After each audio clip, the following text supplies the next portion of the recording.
এটার মধ্যে কোন জিনিসটা সুন্দর লাগছে বলুন? এটা একটা কলমের বাক্স, যেটা আমরা সম্ভবত কোনো দোকান থেকে কিনে থাকি। তো আমরা কি কোনো এই বাক্সটাকে কোনো কিছুতে কাজে লাগাই নাকি কলমটা? একটা কলমকে ভালো দেখানোর জন্য বা অ্যাট্রাকটিভ দেখানোর জন্য একটা বাক্স ইউজ করা আননেসেসারি প্রোডাকশান বলতে পারেন, আননেসেসারি বিজনেস বলতে পারেন।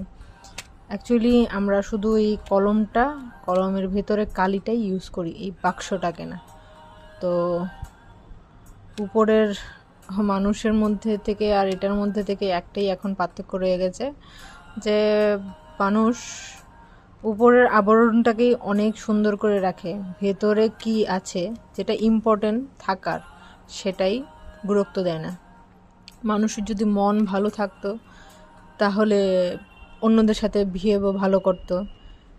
উপরে ভালো দামি মানে সাজি করে কি বলে সুন্দর করে মেকআপ করে থেকে হয়তো বা লোককে ভালো দেখানো, এটাই মিনিং না। মিনিংটা হলো ভেতরের যে কালিটা, যেটা দিয়ে আমরা ইউজ করব, কাজ করব, ওইটা ভালো থাকা দরকার।